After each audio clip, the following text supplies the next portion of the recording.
परम धन क्या है? एक कहानी कहता हूँ। एक बार रामकृष्ण परमहंस जा रहे थे।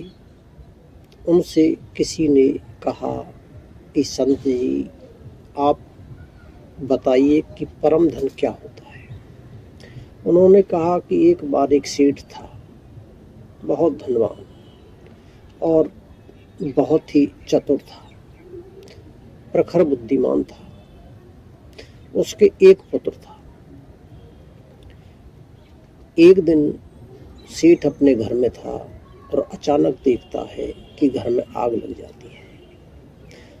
क्योंकि सेठ बहुत कंजूस था तो उसका ध्यान पहले सोने, चांदी, हीरे, मोती और कीमती वस्तुएं बाहर निकालने में उसका मन लगा हुआ था।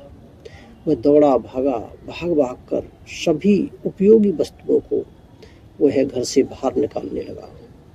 आग बढ़ने लगी, लपटें तेज होने लगी, पूरा घर जलने लगा। जब घर में आग बहुत तेज लग गई थी, वह अंदर प्रवेश नहीं कर पा रहा था। तब उसे अचानक याद आया कि उसका बेटा अंदर के कमरे में सोया हुआ है। थोड़ी देर बाद जब आग शांत हुई तो उसने पाया कि उसका एक ही पुत्र था और वह भी जल गया और जलकर मर गया।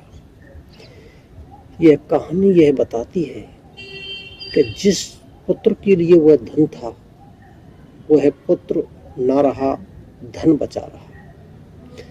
हमें यह सोचना चाहिए कि हम जिन वस्तुओं का संग्रह, अति संग्रह, मैं संग्रह के विरोध में नहीं, मैं धन के विरोध में भी नहीं, मैं विरोध में हूँ अति संग्रह के विरोध में। व्यक्ति मूल वस्तु जो आत्मज्ञान है उस दिशा में गति नहीं करता और भौतिक सांसारिक के अति संग्रह में व्यस्त हो जाता है।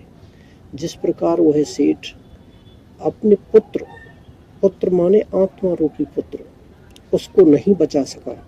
सभी वस्तुएं बचा ली लेकिन आत्मा रूपी पुत्र को न बचा सका, तो वह अंत में बहुत दुखी हुआ।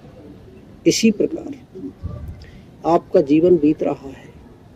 अगर आप इसी प्रकार बाहर की सांसारिक वस्तुओं के संग्रह में जीवन को बिता देंगे तो आपको भी उसी प्रकार दुखी होना पड़ेगा जिस प्रकार उस सेठ को दुखी होना पड़ा। इसलिए सोच कर सोचें कि सही किस दिशा में संग्रह करें, बाहर की वस्तुओं में या आत्मा की खोज। आप समझ गए होंगे। आज के लिए इतना ही। धन्यवाद।